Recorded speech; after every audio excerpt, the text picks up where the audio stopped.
All right, everyone. Welcome to our show. This morning we have Brody. Thanks for having me. And the applause, I love it. How is everyone doing? Good. Good. Yeah. Have you had any breakfast yet? No, I don't eat breakfast. You don't eat breakfast? No. Okay. No, I'd never wake up hungry. It's weird. Okay. That's a good thing. I start at lunch, so yeah. You don't eat breakfast. You don't drink coffee. How do you feel your life? I don't know. It's weird. It's like How do you function? It's like I have to go out to have a coffee. I have to go out to have breakfast. Like if you tell me we're going to Dome this morning, then yeah, I'm sorted. I'll definitely eat a huge breakfast. But it's like, I don't know, I wake up in the morning and I'm just like, shower. That's all I need. A hot shower and then we just all go. Yeah, that's it. Just straight from there. Right. Okay. Let's do a bit of icebreakers for you. Beautiful. All right. Number one, if you could play at any celebrity's wedding, who would it be and why? I reckon it would be like some big basketball star. Like, give me like LeBron James or something like that. I just reckon it would be awesome fun. Just a party. I don't like LeBron James. No. I mean, I don't actually follow basketball. I just know that they go all out. Yeah. If we're talking like Aussie, we'll go like, I don't Joe know, Ingles?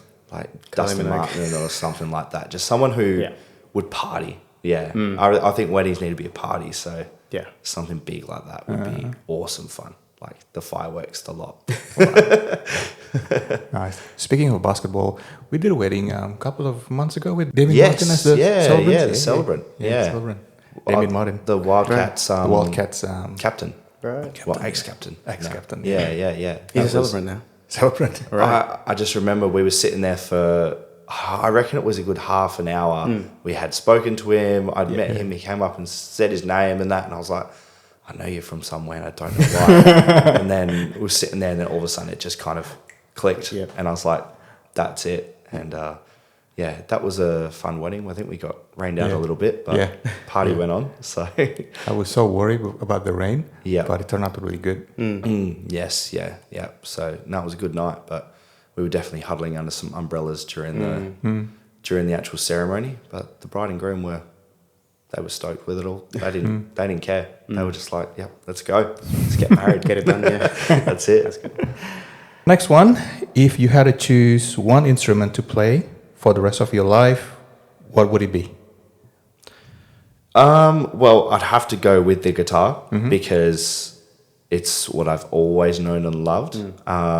It's what brings me an income as well. So not many musos, have the luxury to make a genuine income off it. And so I would pick the guitar. However, I do feel like sometimes I sit there and go, I wish I was a piano player because I just think that what they do is amazing and they can do so much more than what a guitarist can. So I'd say guitar, but a little bit of me would go like, I wish I was a keys player. Yeah.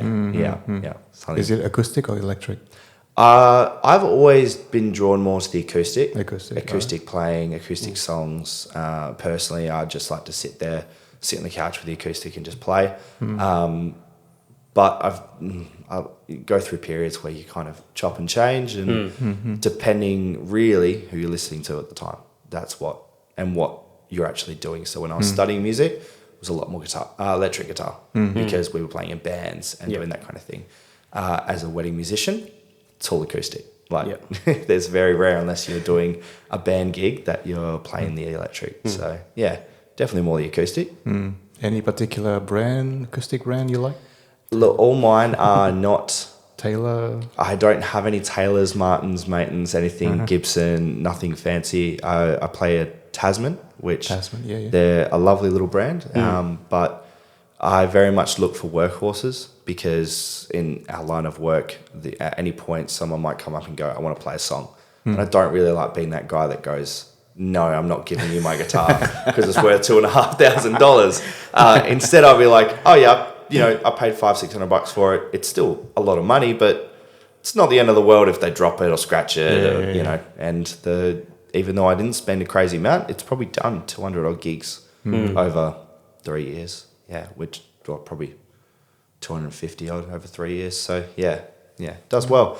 So no, I'm more on the affordable, but does the job really well. To be honest, like if you play at some wedding receptions, no one actually care what gear we use. I'm not gonna look at it. No. Gibson, PRS, whatever, you know, it's like, oh, it's a Gibson. It's like, You always get those one or two, you know, the guys who love uncles. photography or the couple that just love their music and play, and there's always someone who sings, and there's always one or two, and they'll appreciate it.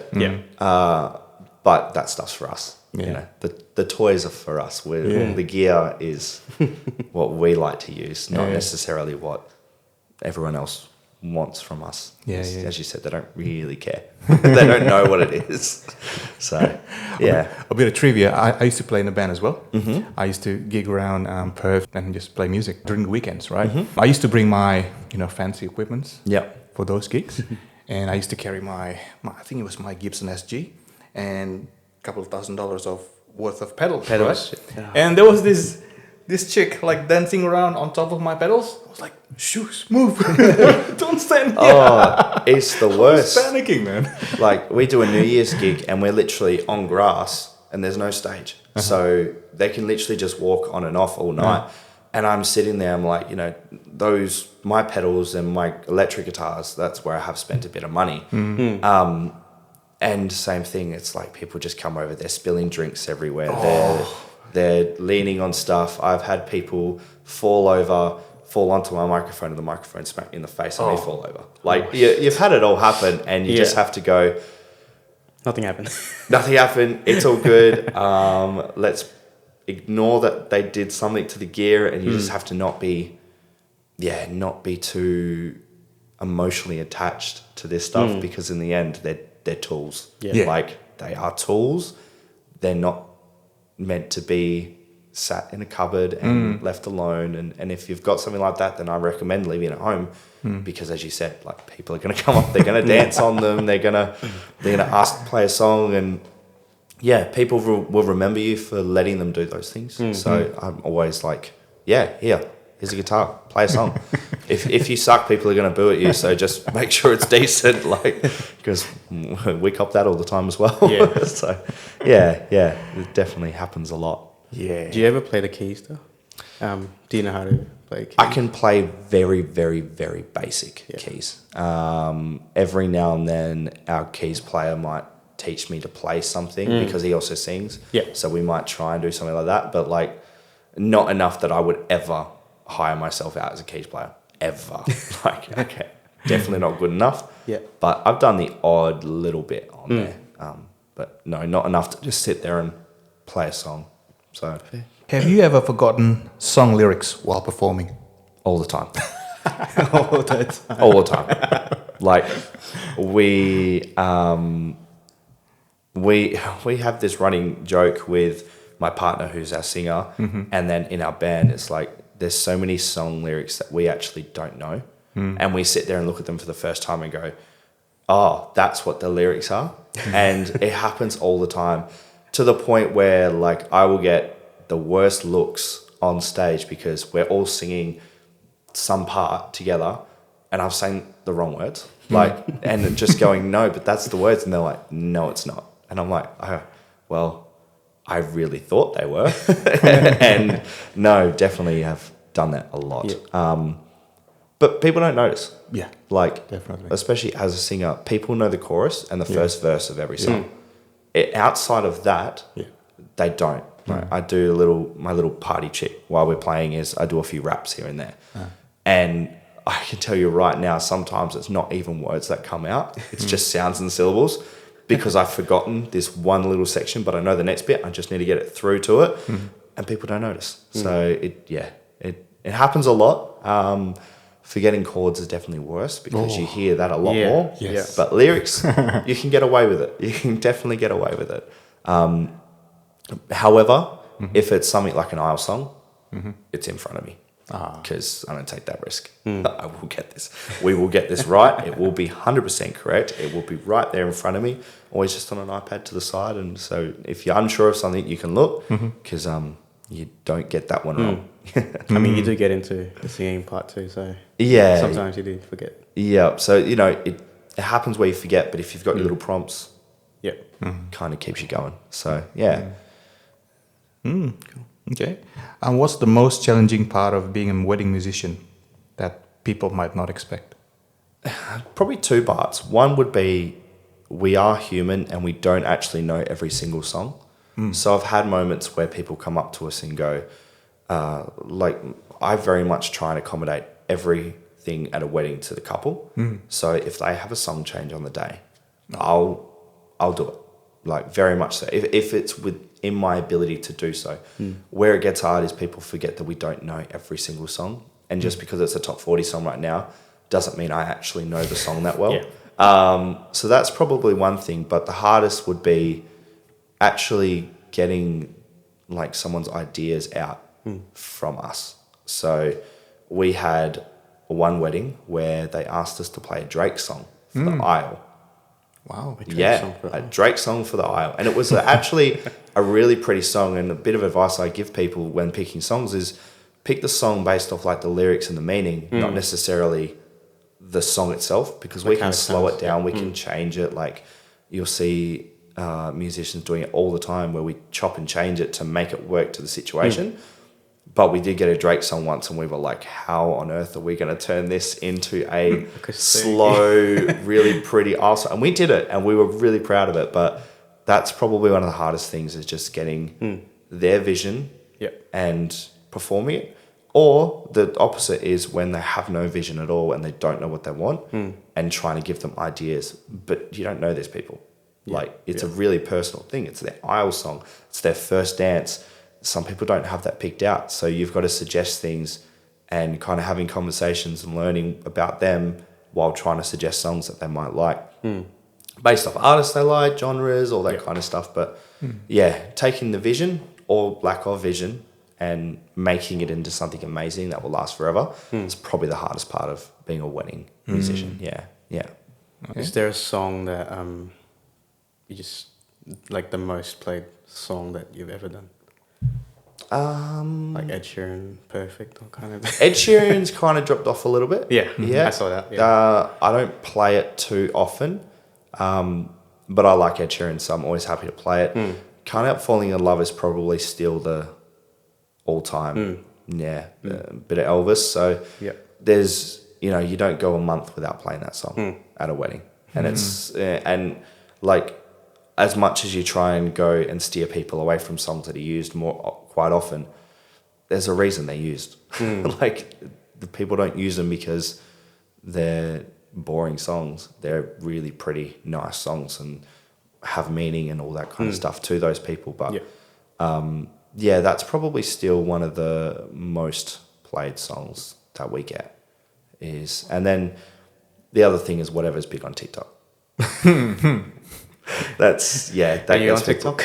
I am on TikTok. I only got TikTok because of business. And just like every other person, I spend 6 hours a day going like that to every single video. And I think it's really fun. Really? It's once I got it like to a point where it was things I liked, that was kind of the losing point for me because now I'm addicted. But it is a work-related TikTok. So it's like all just wedding stuff, music stuff, DJ stuff, like all that kind of thing. So it's good, and it's good for getting ideas, inspiration. That's right. That's probably the hardest part about what we do is actually finding inspiration these days because what we do is really repetitive. So it's good for that. Yeah, keeps the mind fresh. Yeah, you also want to stand out. Well, need to stand out, need to find something new, need to keep yourself entertained, as well as make sure you're delivering a top quality product 100%. for the client. So it's good for that kind of thing. So Brody's business name is Southern Sky Duo. A Southern Sky Duo, but give it a week, it's going to be Southern Sky Music because we do duo, trio, band, DJ, MC, like anything entertainment music related we do. So we need to get rid of duo. We didn't think we would do this much when we started the business. It's good. We were like, we're just going to do duos at pubs and restaurants and the odd birthday or something. Now we're here, sitting with you guys on a wedding podcast. Like we never would have thought that as a business we were going to be doing this kind of thing. But Brody's partner is the vocalist, Rose, right? Rosabella. Yeah. And there's another one. another guitarist, right? So we've got, in our kind of core group, there's myself and Rosabella. We run the business. We do the bulk of the weddings. Yep. But we operate on a, like, I guess kind of like a business. We have subcontractors and that kind of thing. Yep. So we have some friends that do guitar, keys, drums for us as kind of the main ones. We've started bringing on sax, and we're looking to bring on strings and that kind of thing as well. And then, but yeah, the bulk of it is myself and Rosabella doing, I'll do guitar, she'll sing, I'll DJ, she'll MC. It just makes it all flow really, really well. And it's pretty cool having a separate MC to DJ, because what you can do with that is like really, really cool. Like the hype up moments, you can actually, someone can go out there while someone else is building it up with the music. It's really cool. Yeah. So yeah, but no, she's the boss. Yeah. They're always the boss. I'll come and chat, but like she's the boss. It's fine. Understandable. Yes, yeah. We do half the work each, and she takes 100% of the money. It's really, I'm blessed. Let's get into the main topic for today, which is wedding planning. All right. Brody is getting married in November. Yes, not long now. We'll cut that. It's a bit too late. Sorry. No, that's perfect. Leave it in. Bloopers reel. That's it. How is the wedding preparation going? Yeah, really good. I guess we're very unique in the way that our wedding prep, although was the same as everyone else that is getting married, like there's a system to it. You can move things around when you're doing it, but although we've still done that system, majority of it got done in 2 weeks. Like, because being in the industry, it's not hard to find the vendors and find the people who are doing it. A few of the vendors actually told us they were doing our wedding. So they were like, no, we're doing it. Yeah, you don't get a choice. We will be there on the day. We are going to be helping. We will be a part of it. So yeah, it's kind of, we still went through that system, and there was definitely a few learning curves that being on the couple side compared to the vendor side, that were definitely different. And it's just things like, we had certain vendors picked out well in advance before we'd gotten engaged, before anything like that. We just kind of, you work in weddings, you kind of start going, if I get married, I'll do this. If I get married, I'll do this. So that was really easy. But then it was like, you've actually got to do certain things beforehand before you can actually book anyone. Like, we were like, yeah, guys, we want you to do the wedding. They're like, cool. What's the date? We're like, that's a great question. Yeah, that's a great question. So we got engaged last year, and we would have just answered 2024. They're like, cool. When? Second half of the year. Got a month? Not really. No. Got a venue? No. Not yet. Okay. So we can't book anything. Cool. So then we changed the way we thought, especially when we're chatting to couples, is going, you've got kind of your hierarchy of who you need to book first and the order of bookings, and as tough as it can be, it is most important to least important. What do you need to have a wedding, and then what is kind of the extras around it. So for me, the hardest part, and this was a part that we did actually struggle with, was picking the venue. So big wedding, 220 people, cut down from probably 250-ish. It was extremely hard. But we have very big families. We figured out that if we invited everyone, there probably would have been 400 or 500 people there. Like we have huge families, and that's extended families. But we just see so much of them. Very, very hard to do that bit. And then when you go, okay, well, we can look at about 200-ish people. Where can we actually fit? That is a big question, and you have to start asking yourself other questions. Are you guys married? Yeah, I am. You're not? I am. So, like, you would have gone through the same thing. It was very much like, you start looking at all these venues and you go, what do I like? This is really pretty. This is really nice. This is an awesome area for this bit, and this has an awesome area for this bit. And you've got to find that happy medium between, ceremony, location, reception, cocktail hour. And then they start asking you other questions. Are you having sit down? Or are you having cocktail? Are you having buffet? or you're having courses? Are you doing long tables, or are you doing round tables? And that all of these little things where you start chatting to the venues and go, I don't know. We haven't thought about this. We don't know what to do. So then it just became about like, what's the general vibe of what we want. And then once we actually found that as a team, came together, because we disagreed on lots of it, as you do.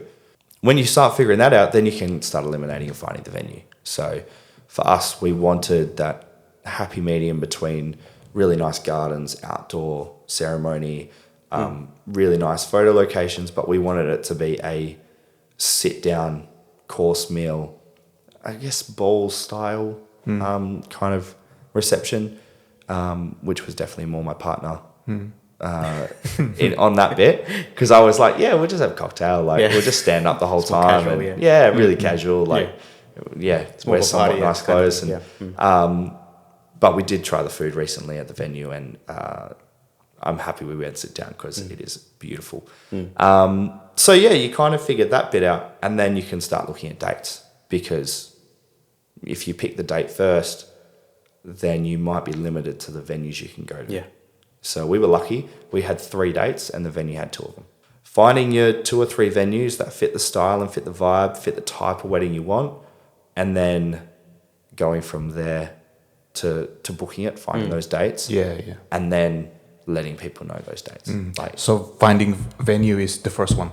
100%. You can't have a wedding without a place to do it. And finding there's been a few unfortunate situations recently with venues closing down in certain areas that, really was horrible circumstances for everyone. It's so hard to find another venue. So venue is the absolute most important, because the way I see it is like, I'm as a musician, a DJ, I'm replaceable because there's other musician and DJs, but that venue isn't really as replaceable because you've got to fit this massive list of requirements. And if you can't fit those, then you're limited to the venues you go to. Whereas as a DJ, like, I can download any music on the platforms I use. As a musician, I can learn all the songs, and, we've got styles to us, but at our core, I'm still a musician, a DJ. I've got people that can fill in. And then the next 3 I would kind of go to is, one, to legally get married, you need someone to marry you. So without a celebrant or a priest, if you're going a religious wedding, or going to, a marriage office or something like that, you need to decide what that situation and what that decision is. For most people, that's a celebrant. So you go look for a celebrant because you need to get married. And I've definitely been to weddings where they had got married before and they had a friend be a celebrant, but they're already married. So you need to still remember that it is a legal binding decision.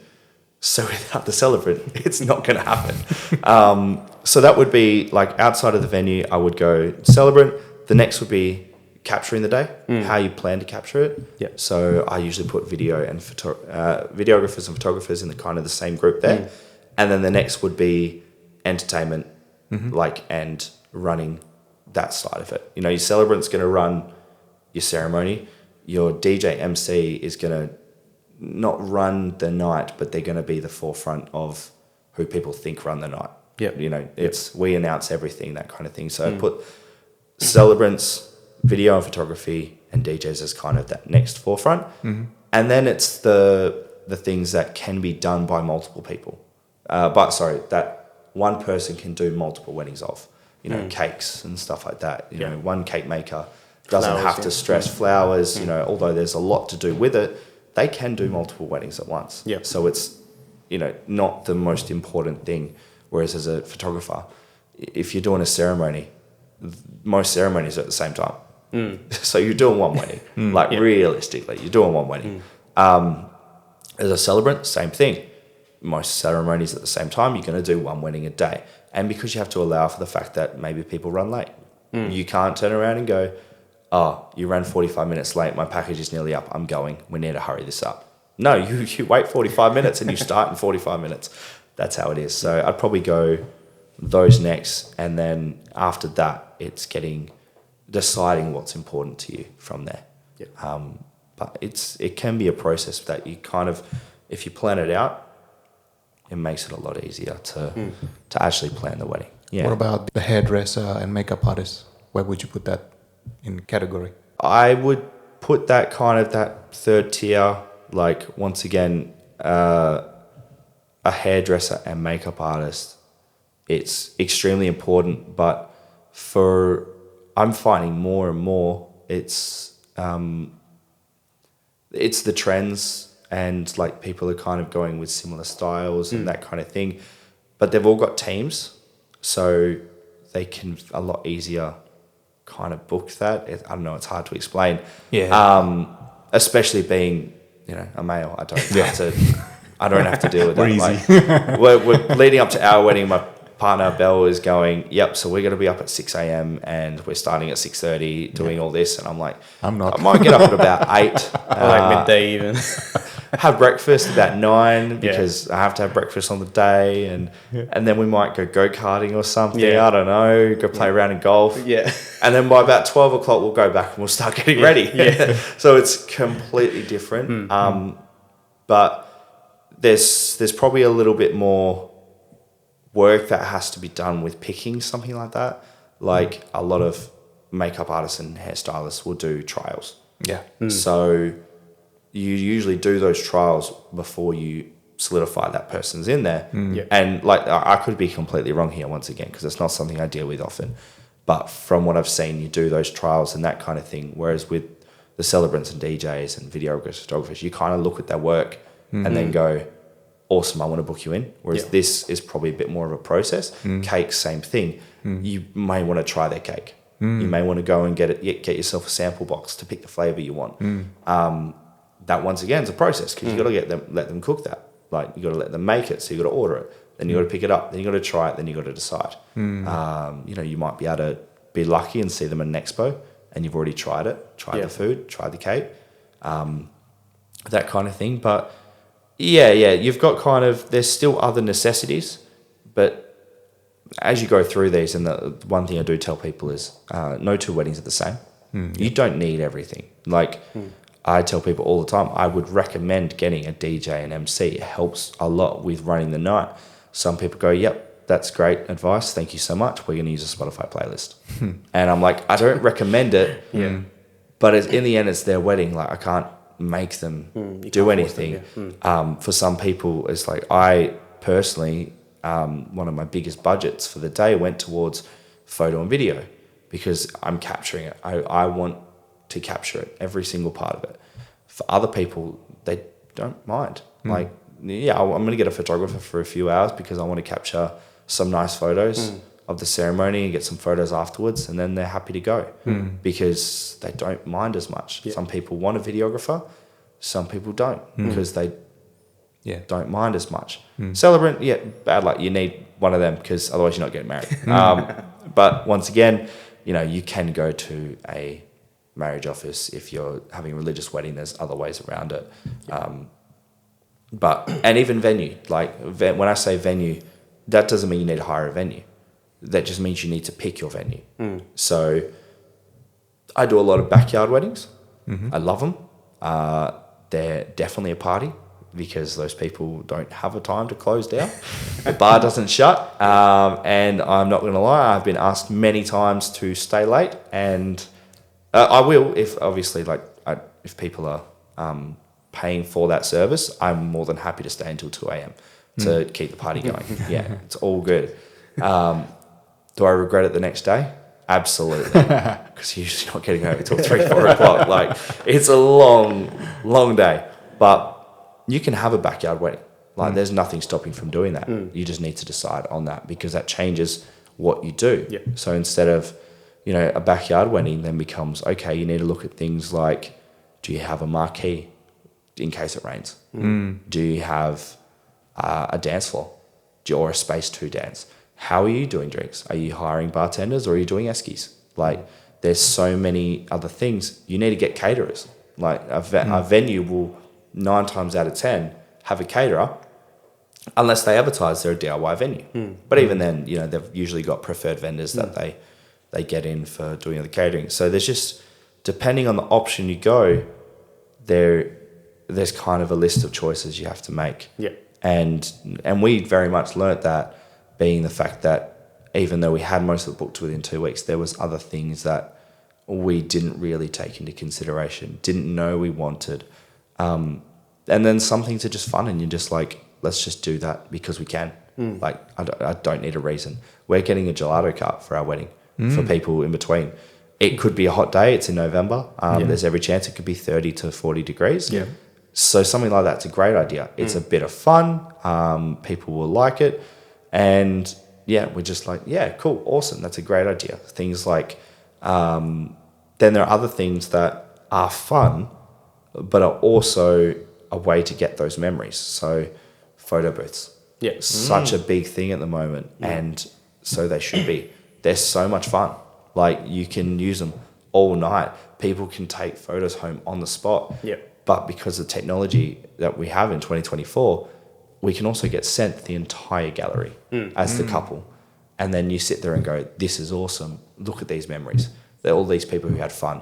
I didn't even have time to chat to that person. It's good to know that they were having a great time all night. Like, there's so much other stuff that you can kind of look at. Yeah. So the planning process is a tough one.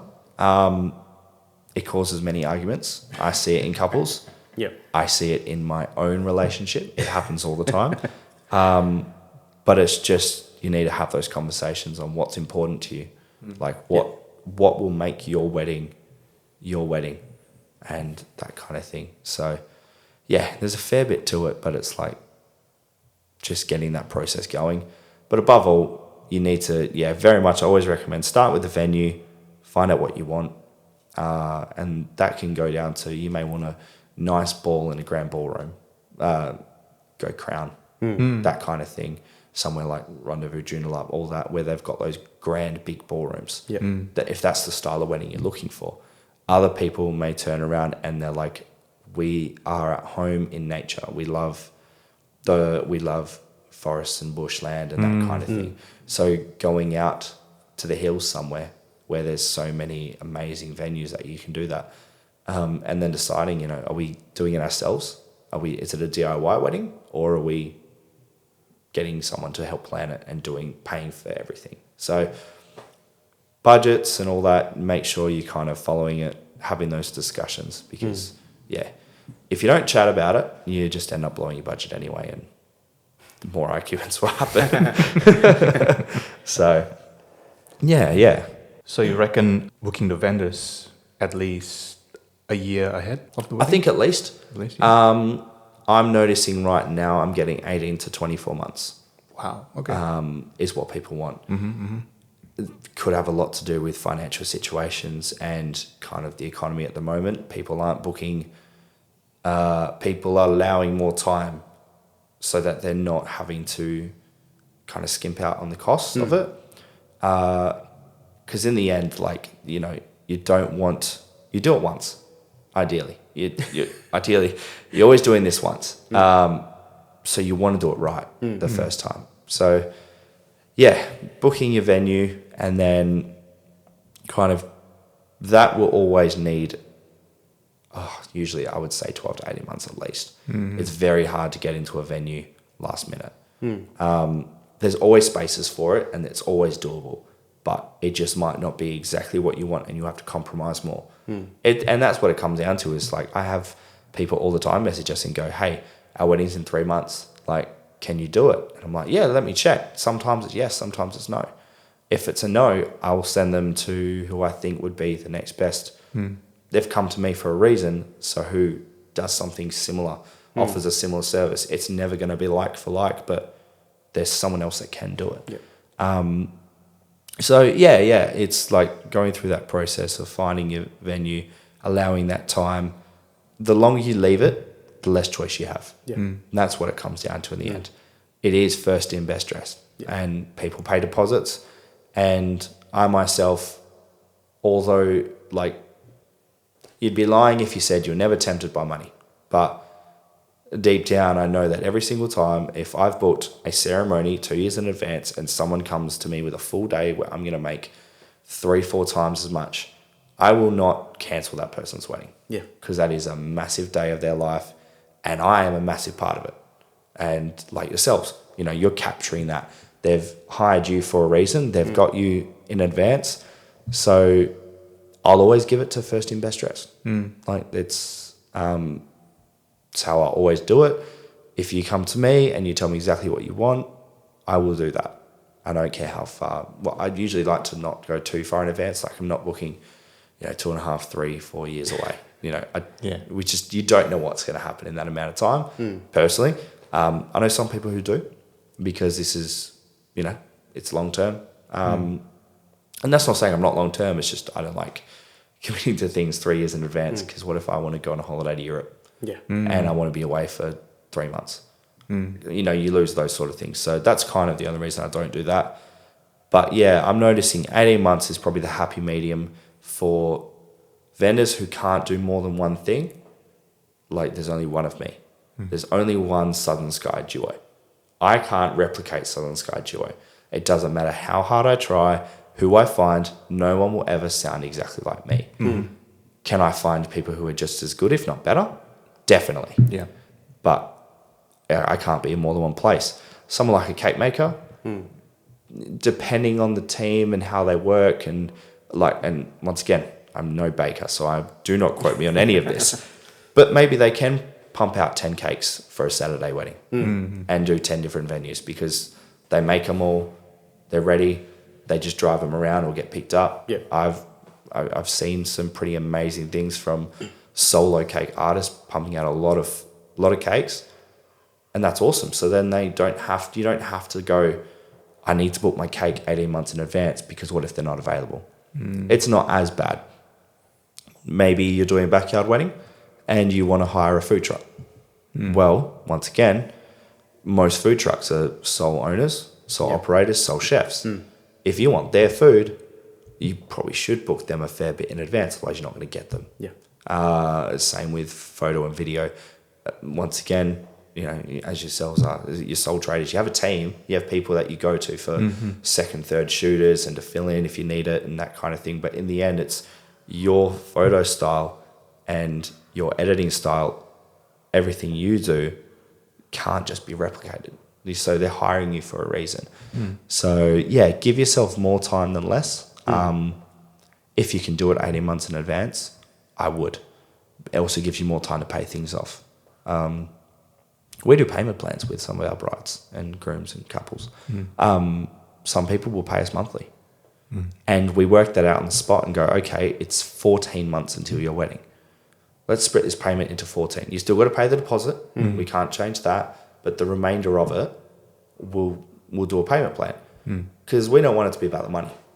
We don't want it to be, if you want our services, this is what we cost. We don't want you to then go, we just can't afford that right now, and we don't know when we're going to have the money, or it sounds stressful to 2 months out from the wedding have to all of a sudden fork out thousands of dollars.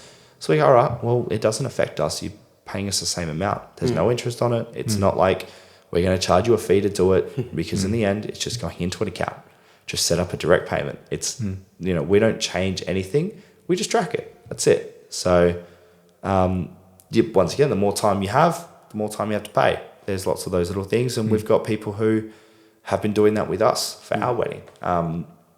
Some people just go, look, every 2 or 3 months, bring us a lump sum, an amount of the total cost.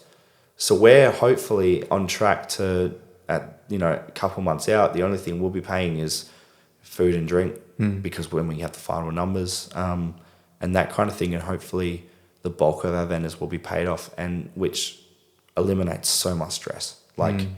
It's one of the major causes of arguments within couples, business partners, and just society is money. Money, it is a blessing and a curse. It causes a lot of issues. So if you can eliminate those issues, it makes the planning process so much easier. You're getting married, right? Yes. And you're a vendor as well. Yep. Do you find it's a bit difficult, for you to control everything? like being hands-on? We are control freaks, myself and Belle. I don't know, I'm not afraid to admit that a lot of the time, if I think I'm right, I'm pretty stuck in my way and I think I'm right. Like, I can be pretty stubborn about that. Hopefully all my family don't watch this. Otherwise, you're going to just, I will hear from everyone, yes, you are stubborn. Yes, you don't move. So, yes, it is very, very hard. But we have some incredible vendors that, a lot of them mentored us when we came into the industry.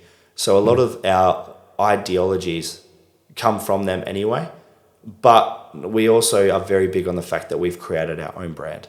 And we have our own way to do things. And we have our own way that a wedding should run. And I feel like, as you guys would too, if we planned a wedding right now, I guarantee from start to end, large sections will be very similar. Little details will be completely different. And that's for everyone. Like, I love the idea of going in, doing an entrance at the reception and cutting a cake straight away. I just think it's a really, really good way to do it. It eliminates having to do that other thing later that might take up a little bit of time. I really like that way. There are other vendors who do not agree, and I don't think we're doing that. No, we're not doing that for our wedding, because we've been told by the people who are running our day that it's not how they prefer to do it, and they think it works better at this time. So we do have to sit back and go, we're not running this wedding. We actually are just rocking up. We're being told where to go. We're being told to smile.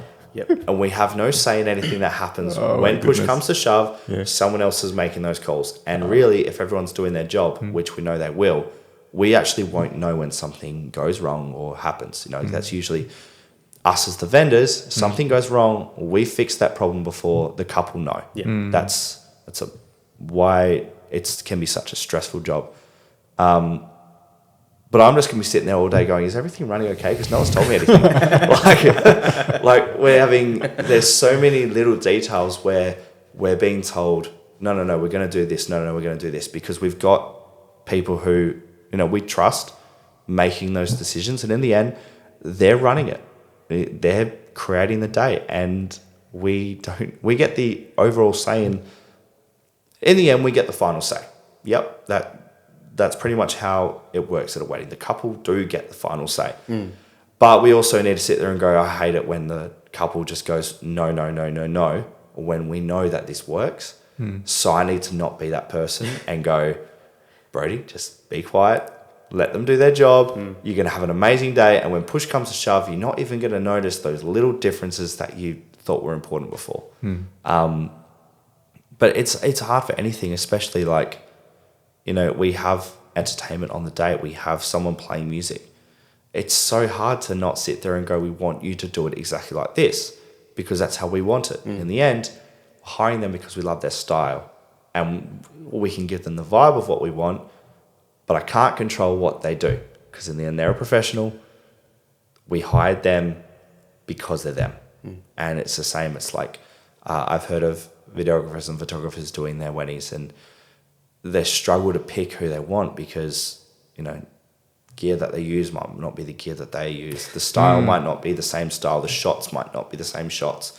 And in the end, the photos, the raw images might come back different, but you have to turn around and go, no, they're still producing an incredible product that at the end of the day, I'm going to love. And I'm probably being too nitpicky right now about it. So yeah, it can be very hard.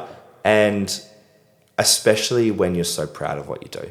Like, I always feel like what I do is a really, really good product. And I'm like, my question is, on the day of a wedding, would I be happy with that? What I just did then, would I be happy with it? Sometimes you sit there and you can be really, really critical, because in the end we're human, and you go, I didn't like that. I wouldn't do that at my wedding.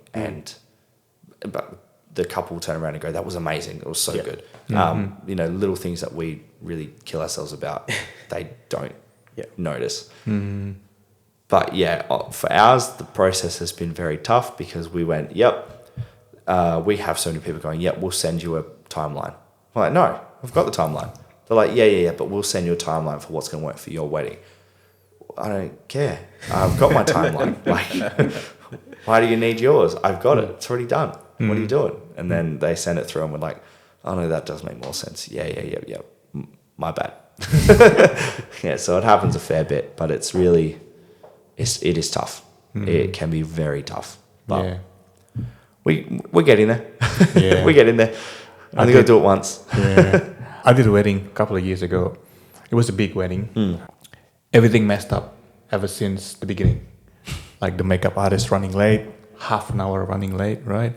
And then when we got there, like me, myself, and the videographer got there, the makeup wasn't done. I think we only spent like 45 minutes or an hour at the bride prep location, and it was a lot like rushy moments. It's a domino effect. Yeah, exactly. Yeah. It's like I got there shooting the details. We had to spend like half an hour just shooting the details, which is a lot of times doing nothing, just small details. Oh, do this, do that, something. Shoot candidates, and she's not done yet. So back to the details. And then we only spent like maybe 5-10 minutes like shooting with the bride by herself. To be honest, it's not good for our footage as well, footage and photos. I could tell like the bride was actually stressing out. It's not really good. It's not what you want. Nah. For everyone's sake. Yeah. Don't want it. Yeah. Thankfully, the ceremony went well. After that, it was okay. How long have you been performing? And has it always been weddings? Definitely not always weddings. Okay. When I started playing music, it was definitely more for me. Well, for starters, I was young. I was 9 when I started playing. So I'm coming up to nearly 20 years playing guitar, which is pretty crazy. Even crazier to think that would mean I'm nearly 30, so that's not fun. But yeah, I started probably at 9. I was very lucky where I grew up. We had a lot of performing opportunities. So it's like by the age of 10, our guitar teacher was taking us to nursing homes and Eisteddfods, and we were competing. And like by the time I was in year 7, our group had won multiple competitions and stuff like that. We played with some phenomenal musicians. Then high school kind of came around, started doing a few more. Once again, we would do a lot of charity events, concerts at school. We performed on the radio probably 2 or 3 times before I was in year 12. And all covers and stuff like that, just lots of fun. We went on music trips, like we went to Hong Kong and China to perform. So, being able to say I've literally played in an international music competition is pretty cool. And I say that, but it wasn't really like we were all competing. We'd all get awards based off our scores. So that did not mean everyone won gold. It literally meant there was some of what we did where we'd get bronze, other stuff we'd get gold. But, you're performing in front of 500-600 different students from different schools and teachers and adjudicators and people who had performed at all the biggest venues in the world. So it was really, really cool experience. And then from about 15 years old, I started running events. My mother-in-law was actually my now mother-in-law, so we've known her for a long time, was the one who used to get me to do lots of charity work around our local town at the school that she was on the committee for. And I started doing discos, started running my own concerts. I started doing like full-on street festivals and all that kind of thing. And that was all more for the live sound and that. And then I was gigging on and off for a few years, but it wasn't until myself and my now partner, Rosabella, were together for a few years. And, as you do, you kind of put it off. You go, oh yeah, we'll start one day. We'll try one day, whatever. And then someone went, can you come to our Christmas in July? We were like, okay, well, probably need a name, need a set. So I had all the gear ready to do it. So we did that. People just recorded us. So just iPhone recordings. We sent it to a bunch of pubs. Within a month, we were gigging once a week. Within 3 months, it was twice a week. Within 6 months, it was 3 to 4 times a week. Nice. And then within a year, we were doing weddings. And that just kind of suddenly came up. Someone inquired about it, loved what we did, said, can we do the wedding? We were like, yep. Can you DJ? I was like, done a little bit. I'm like, we can do it. So, then it just became, well, are we going to go seriously, or are we going to just kind of do it on the side? So we went, let's do it serious. So I got myself DJ lessons and actually made myself I don't like not doing a good product. So we started doing the DJ lessons. We started getting MC lessons and doing courses and learning it. And then it was, the music side of it we had done. We'd both been performing and playing for 10, 15 years each at this point. And then it just kind of escalated from there. And we were post-COVID. The business was a post-COVID baby. It created, and it was a great time because people were like, live music, entertainment, yeah, let's go. So we got busy very quick. And now people seem to, within the industry, everywhere, know of us, which is just a really cool thing. So yeah, now it's the gigging side of things is very much weddings and events. We're still trying to get more corporate. It's a pretty hard one that I found difficult to crack. But once again, we've got some people in the industry that we chat to and they're giving us great advice, and we're working on that. And then, within 3 years, I went from gigging 2 or 3 times a year to, in a year, I did 92 or 94 gigs. Yeah. Wow, that's a lot. Yeah. So like in 2 or 3 years, I went from a few gigs to nearly 100 gigs in a year, which I was like, I would love to crack it. I want to crack it. I was burnt out. So burnt out, it's not funny. And I was like, I'm never going for that goal again, ever. That's a lot of time and a lot of gigs. And especially being like winter, there's next to nothing for musicians, especially. That was basically like lots of weekends of 3 to 4. I think there was one weekend there was 2 weekends that year I did 5 gigs in a weekend. Like double gigs in a day. Wow. We'd have Father's Day and Mother's Day, and we would go do breakfast, lunch and dinner at 3 different venues. So yeah, we became workhorses. And now we're like quality over quantity. We want to do more good, less gigs, but really good ones, really meaningful ones. That's why I love doing weddings. Every one of them's different. No 2 weddings are the same. Yeah. So yeah, come a long way, which is pretty crazy to think about. Yeah. Okay. All right. That's pretty helpful. Now shifting gears a bit. As a wedding musician, how important is networking for your career? I don't think you have a career unless you network. As simple as that.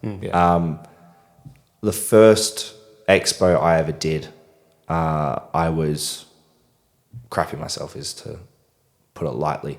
No idea what to expect. I'd never been to a wedding expo. Like I wasn't at the time even thinking of marriage or anything like that. I hadn't played many weddings. I didn't know anyone. And I went in there, and the quality of what everyone had was just incredible. And it's just the little things like the banners, the TVs, the dance floors, then people's DJ booths, the way people set up the equipment, everything just was like next level. And we went in there and was like, I just got mad imposter syndrome right now. This is like, I do not fit in. But I met some very, very, very good people, which, I may as well give a little shout out to 2 people in particular who kind of helped us at the beginning, kind of steer what we were meant to do. And that was Pete from Spoilt Photo Booths and Adam from Envy. And they both said the same thing. It was, you need to just talk to people, make friends. And I was like, but we're here to book weddings and make money, and like I need to make money, put food on the table, pay rent, all this. He goes, they both said, if you just network, you're going to get all the advice in the world. People are going to help you. People are going to get you for weddings and hire you based off weddings they're already doing. And you're just going to learn so much. Now these people have become, long life friends. But that advice really stuck with me. And now you tell me I got a network event, I'm there. If there's an expo or an open day, even if I'm not there, I'm there. Like if I'm not playing, I'll probably still go to just have a look, get ideas, have a day out, meet new people. And then those people then become, your colleagues, because we don't have colleagues. Like we don't have Yeah. and in my business, it's just me and my partner. And absolutely. if we disagree on something, half the time it's like, did you disagree with me because you just want to disagree with me, or did you disagree because you think it's a bad idea? Usually it's a bad idea, but we don't want to listen to that. So having those people out there to kind of go, nah, this is killer, like do it, whatever it is that you want to do, or go, I don't think that's going to work, you might just be wasting your time. It's all the advice, and it's the hard advice that you need to make a business work. I see too many businesses in the wedding industry that have started up after us and are no longer doing it already, because it's hard. It's brutal. It's amazing when it goes well. It's horrible when it doesn't. Like having those, like getting the advice to go, what are you going to do in the off season to alleviate the lack of income coming in? And people telling you, well, as a musician, I would just go hard on the pub gigs, like go on the restaurants, go to the golf clubs, do all that kind of stuff, because that's what's going to help you survive that time. And you know what? Everyone in their life has the survival period. And then during the peak season, that's when you thrive. But you just getting those advice and like being told to make friends was a massive part. And now we have made friends, and we are finding that like it makes it easier, because people are going, I've booked so-and-so for my wedding. They put you on a list of 2 or 3 other people that they like working with, and they recommend, and they're preferred vendors. And all of a sudden you're like, oh, awesome. I'm now getting work from that. I am getting work from making friends. Yeah. Like, and you just don't expect that. The word of mouth doesn't always mean your client's word of mouth. It can also mean your peers' word of mouth. Like, I don't know how many times that, like I've gone onto a Facebook page and seen my name pop up 5 or 6 times for a wedding. But it goes both ways. So if I see photographers wanted, I tag my photographers. And that's not necessarily in any order or anyone in particular because of any reason. They're just people that I enjoy working with in the industry, people that I've networked with. Same with celebrants, do the same thing. If I'm too busy, it's usually those DJs and those musicians that I enjoy being around, and I appreciate them from a networking friendship point of view. Plus they do really good work. They're the ones I'm recommending. So if you are starting in the industry, like, you just need to make friends and need to be honest with people, and you need to be genuine. It gets caught out real quick when you're not. And people like are in this industry because they want to, because passion has become work, but they want to still keep it fun. And a lot of the time in every job that I've ever been in, the work could be so mundane and boring. But if I've got a good crew around me, I can get through the day. The same for a wedding. Could be the best wedding ever, but if I don't like the people I'm working with, I'm like, it was really good because of the, the couple and their guests and all that kind of thing. But man, you might have times where you just turn around and go, oh, that photographer was just like really on me the entire time. Everything I was doing, they were on top of me to do something better. And I'm like, I don't want to work with them anymore because I just felt like I was in trouble all day. Whereas like your friends will turn around and go, hey, what do you think of this? Can you just go do this? Or should we do this next? Like, you're consulting, you're talking to each other. And that is all a part of networking. Networking is no one thing. I don't think there's one way to do it, and everyone has a different way of doing it. As most people can tell, I don't stop talking, so I use that. Like, I'll go out and I'll talk to anyone. I will go and make friends. When you guys said I'd come on a podcast, I was like, awesome, wicked. I can put my skills to use for once. Just stand here and talk. But it was a massive bit of advice was going, you need to network. And now there's so many different things that you don't even realize are networking.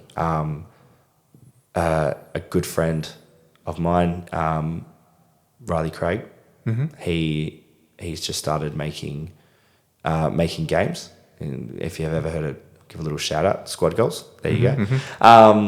So he started making these games, and we started having a few games nights here and there.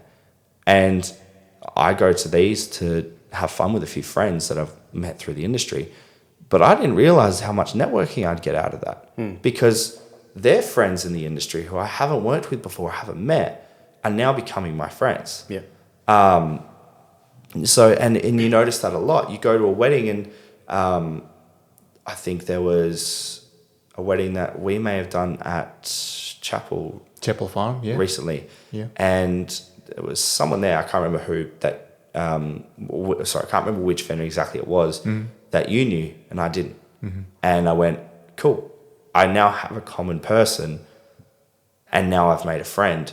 Now I've started networking with someone else. And then I'm going to run into them at a wedding and go, awesome, I don't know these two other people, but because we know each other and this person knows them, we're kind of branching out again. So it's like networking will come at all points. It can be on social media. It can be through an email thread. It can be through a random barbecue that you go to that you just were like, yeah, I'll come for a good time, whatever. It could be a literal networking night. Like if you get invited to these things, just go and make the most of it, because they will help you grow within the industry. More people know you. There's more people to kind of go pull your head in with something like that's not good or this isn't great. And I've definitely had those moments where I thought something I was doing was incredible, and a few people turn around and go, Brody, that's not it. That's not you. That's not a great idea. That's not going to work. And it kind of just makes you not necessarily second guess, but just be a bit more cautious about some of the things you're doing. Like, it's, and in the end, it can be a lonely job. Like, yeah, 100%. Yeah, 100%, it can be a very lonely job. You're working by yourself. You guys would be editing by yourself a lot of the time. As a DJ, it sounds very social, but in the end, you're standing there for 2.5, 3 hours watching other people party. Like, that's not social. Like, I am paid to stand in the corner and pick your music. That's like, it's not exactly what. It's not as glamorous always as people think it is. So, and I'm not saying it's a hard job. I would definitely rather do that than lay bricks. I am not built for manual labor at all. So, like, I'm very, very grateful for the job, and I'm not saying I'm not. It's just I appreciate that part of the wedding earlier in the day when everyone else is kind of having dinner and we're all sitting there having our vendor meal and we're just chatting like this. Like, it's networking. And if I don't know the person, I always make an effort to get to know them. Ask their name, ask for their socials and their business, because in the end, most of the time, it's like you go somewhere and I'm like, hi, I'm Brody. Who are you? Hi, I'm Southern Sky. Oh, okay. Yeah, I know you. Yeah. So getting that side of it, because like you start networking more, doing little things like you go to a wedding, tag everyone. Like, don't just tag your friends. Don't just tag 1 or 2 people. Tag everyone. I like to get a list from the clients of everyone who's going to be there. And I've kind of made a mental note for this wedding season to actually start doing all the tags before I get there. So on like a note, and just copying and pasting them in, and then just making it work somehow. Because when you do that, people are going to share. If you tag me, I'm going to share your post. And then I'm going to post, you're going to share it. All of a sudden, we just created this cycle between all the vendors. And we're, you know what, I don't have a lot of social media following. It's definitely something we're trying to build up. Maybe I get a couple hundred views on mine, but maybe someone else there has a couple thousand. And then that could turn my couple hundred into 300, 400, 500. And then maybe my small growth can help them build up 10, 20 more. Like every single little bit counts, and you don't want to write anyone off. Like, include everyone, network with everyone, make as many friends as possible, and you'll definitely go further, and you will enjoy it a hell of a lot more. Which I think if you don't enjoy it, there's no point doing it. We don't live to work.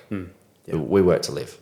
But if you can enjoy that side of it more, it just, everything ends up being happier. So you want to go to work. And when I see a list of vendors, and I'm like, I know this is going to be a good day. This is going to be a good wedding. Even if the the guests don't know yet, it's going to be a good wedding. We're going to have a ball.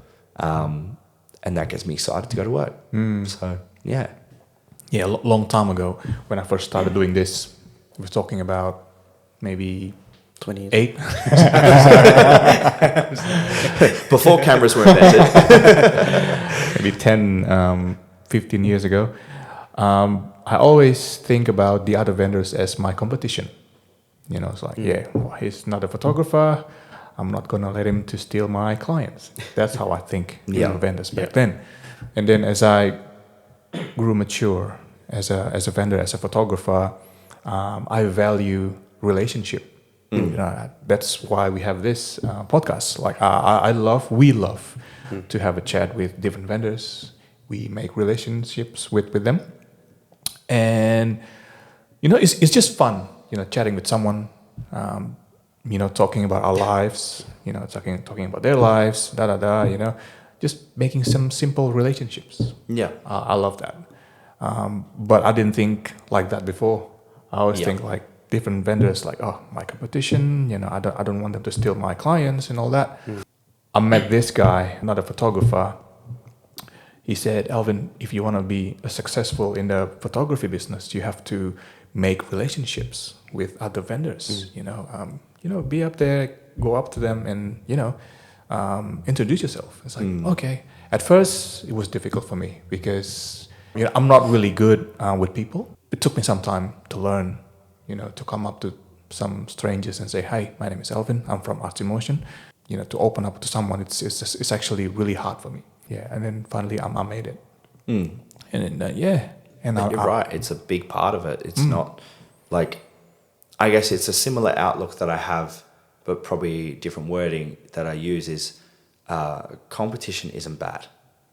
Yeah. And like, as much as I don't want to see, I see them all as my other vendors as my peers, not my competitors. But I also do see it as, they are still my competition, but that's cool. I like it. Like, I don't know what the stats is. It's about this. I think it's 15,000 weddings in WA a year, and 2/3 of that are in Perth alone. So we got 10, 11,000 roughly, if not more, because of the southwest being so close. Weddings in Perth a year. Now I can tell you right now, I can't do all of them. Same here.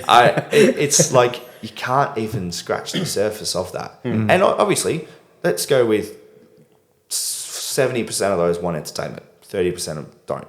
That then limits it again. And so many things that will limit it. So yes, there is competition, and I'm never gonna sit there and go, don't pick me because these guys are great. I'm always gonna go pick me because I back myself. I think I do a good job. But I'm not annoyed when a bride turns around and goes, "Oh, sorry, we didn't pick you because we picked this other musician." I'm like, awesome. You're going to have an amazing day. And that's literally my reply. Thank you so much for letting me know. Your day is going to be amazing. They are absolutely killer at what they do. If you need anything else, please don't hesitate to ask.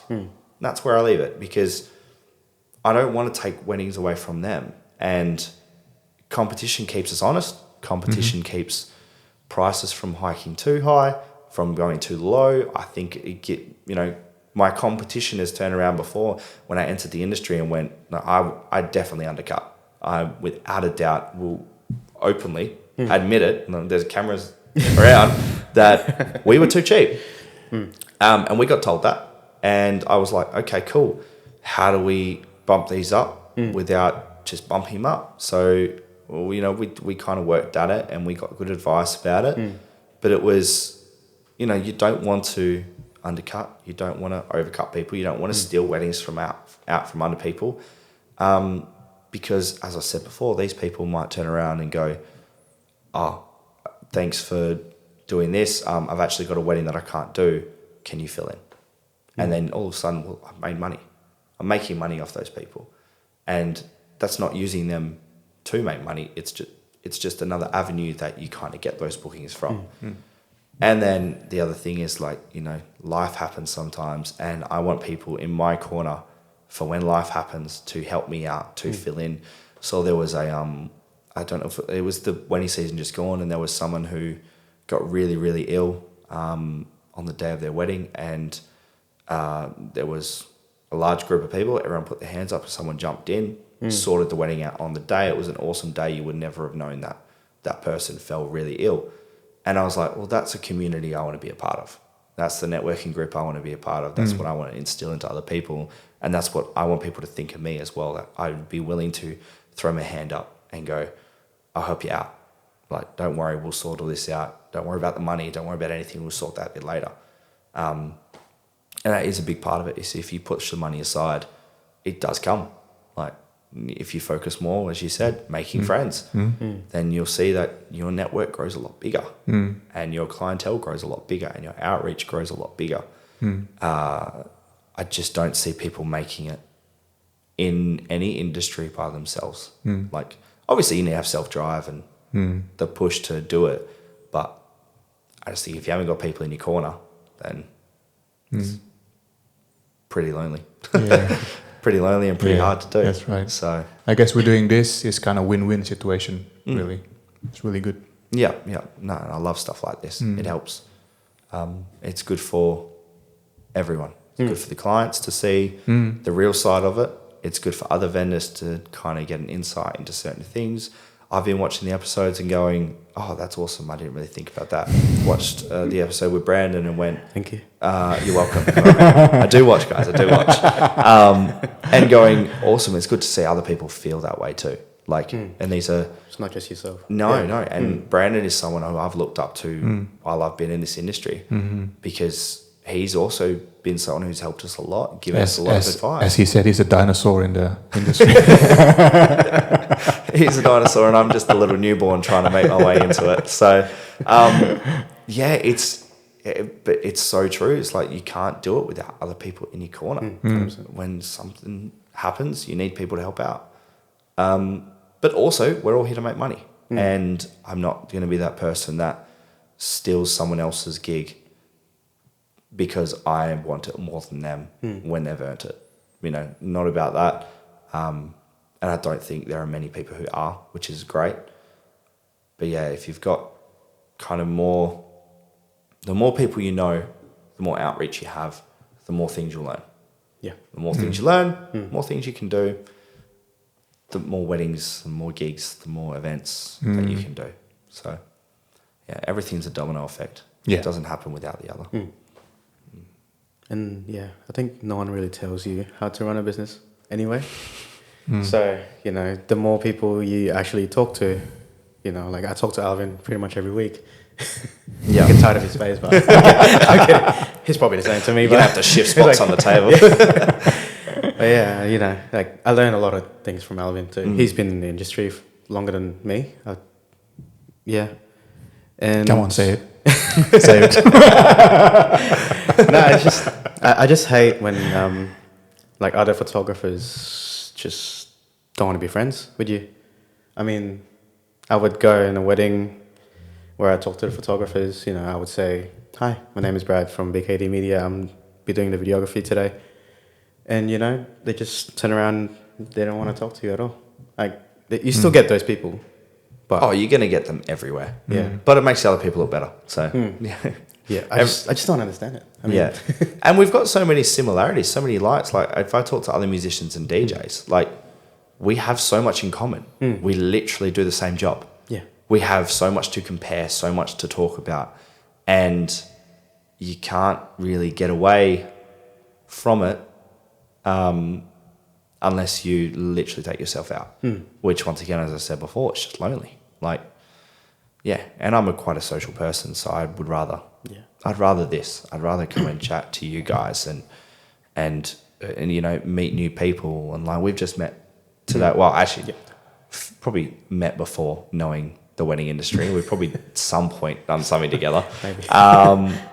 But like being able to meet someone and then all of a sudden my network has now built up again. It's another person. Yeah. It's another person that I can go to for advice, go to for help.